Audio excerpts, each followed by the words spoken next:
Farmers issues all over India in against for the BJP government. What They are not against BJP government. Who told you? They are agitating for their problems. In Karnataka they are agitating. Karnataka BJP government is there. Punjab they are agitating. BJP government is there. Himachal they are agitating. BJP government is there. Tamil Nadu they are agitating. BJP government is there. What is this? This farmers' problem is not a sudden problem or 1 year problem or one state problem. It's a problem all over the country because agriculture has been neglected by the people who ruled the country for more than 50 years. They did not take adequate long-term measures. Agriculture is becoming unviable. So we have to take long-term measures. What are the long-term measures?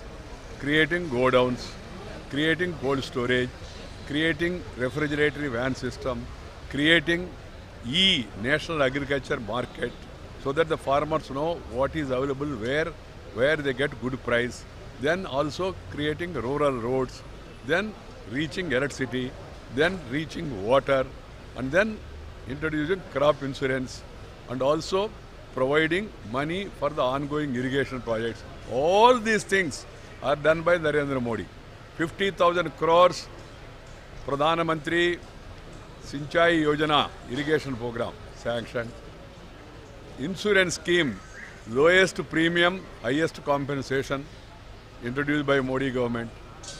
Soil health card introduced by Modi government. And then NAM, National Agriculture Market, introduced by Modi government. And then 10 lakh crores rural credit enhanced by Modi government. Interest subvention enhanced by Modi government. And also in various states, state governments are taking steps because agriculture again state subject, which crop, where, etc. The state knows better. State and center has to work together. The Congress and other parties which supported Congress, they have ruled the country for 50 years. And now they are trying to blame Modi government. Where is the Modi government in this? I am not able to understand. Modi government has done its best, taking short-term as well as long-term measures also. MSP, minimum support price, increased manyfold after this government came. So that and prices comparatively because have come down because of more production. In Madhya Pradesh before Shivraj Singh Chauhan became Chief Minister, 7.5 lakh hectares irrigation.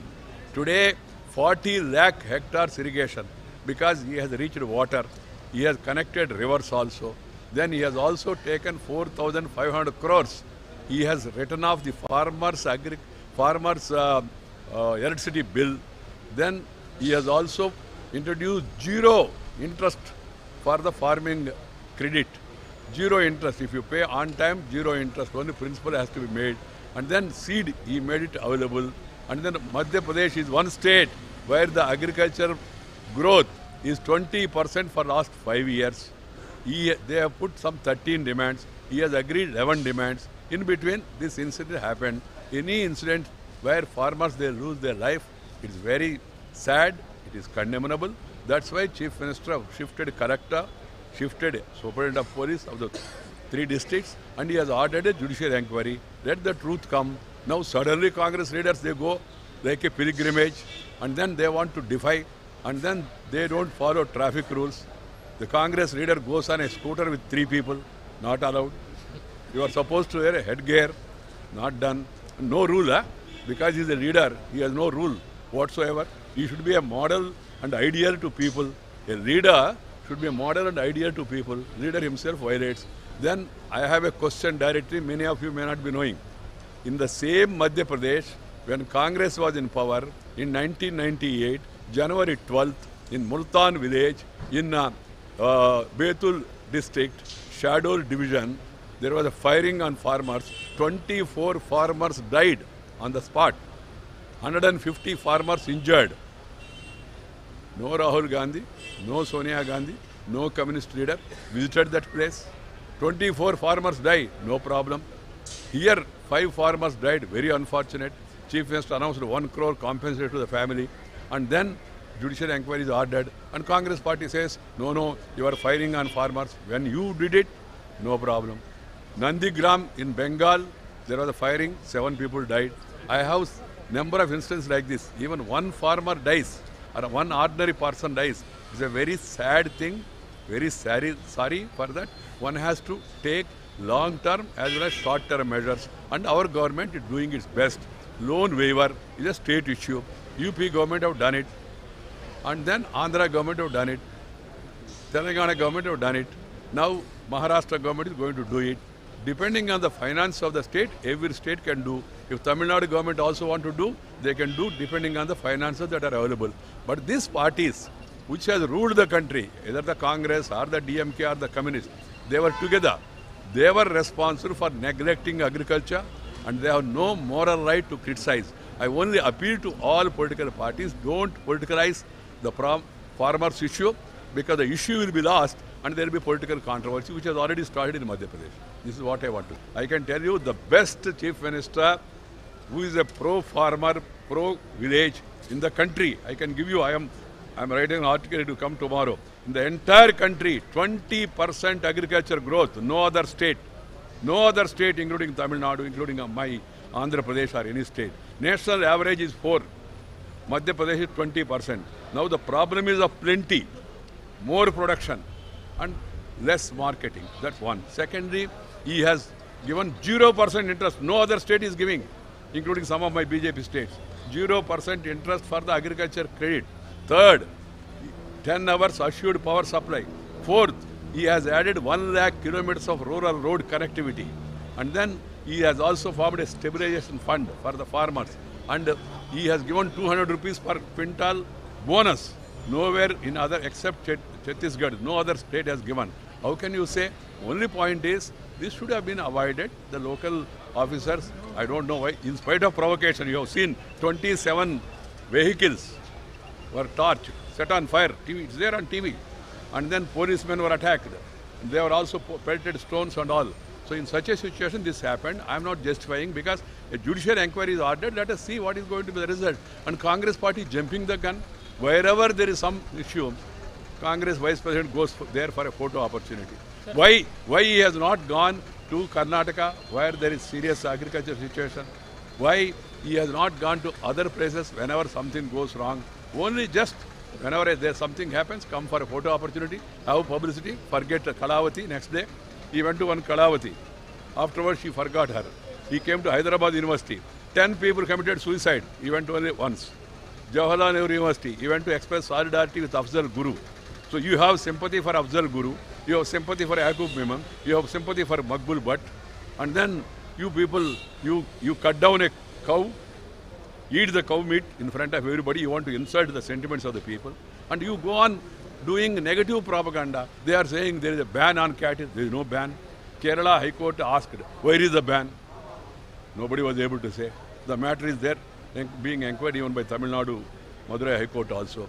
Then second thing is, whenever something comes, they will create something. Before Delhi election, attack on churches. Afterwards, no attack nowhere in the country. That issue is gone. Then before UP election, attack on Dalits. That Dadri incident. Then Yatra there. After that, they have forgotten that. And then before Jharkhand election, some conversion issue here and there. Then afterwards, that issue ends. Now, because government is celebrating 3 years of its good performance, Modi, after 3 years, is the most popular Prime Minister in India, according to all the surveys. And these people, they are frustrated. They don't have any agenda except hate Modi campaign. They meet everywhere, and then they try to condemn Modi, which is against the reality of the situation. They don't have future. They are frustrated. They are disgruntled. They cannot have a so-called Mahagathbandhan also, because it's impossible. Kerala, Congress and Communists are fighting together, fighting against each other. And cooperation in Delhi. And Bengal, Congress, CPM, Trinamool are fighting against each other. And then cooperation in Delhi. Cooperation in Delhi, operation in Bengal, separation in Kerala is not going to help them. This will be, the opposition front will be a total failure. They have no leader who is acceptable to anybody. No leader is acceptable to other party. That being the case, it's like a mirage. Opposition unity is a mirage. Sir, are you suggesting that Congress is behind the violence in Mandsaur, sir? Let us wait for the inquiry. Congress is trying to escalate the violence. That's what I'm saying. They are trying to escalate the violence without waiting for the inquiry to be completed. The president election candidate, when do you think chances to The BJP is not going to announce candidate. NDA will discuss it. We'll discuss with other parties also. To the extent possible, we want the president election to be unanimous. It will be good for the country if the election is by consensus. If all parties come together, fine. Otherwise, NDA, by and large, we have a majority. We also have support of well-meaning parties, and I am sure that president election will be a smooth affair. Sir, ADMK, there are only 2 factions. Now there seems to be 3 factions. So, What can I do? No, We do not belong to any faction. The news is that BJP is behind all this, 3 factions, huh? trifurcation of the ADMK. So we are behind all the 3. Then we are also behind DMK. Then we are also behind MDMK. Then we are also behind PMK. What is this? I am not able to understand. What is happening in that party is their internal affair. We have no role. We only said, I gave a statement, I myself, remembering Madam Jayalalitha ji, keep her in memory, be together, work together, and deliver the promises that were made by Amma in the last election. That is our wish. That is the wish of the people of Tamil Nadu. They want whatever has been promised to them, they should be fulfilled. It is for these three groups or one group, I don't know, whatever it is. They should really remember that they were able to come to power because of Madam Jayalalitha. They should really respect her memory and fulfill the promises made by Jayalalitha by staying together. Whether they stay together or they fell apart, it is their choice. The central government or the BJP has no role whatsoever.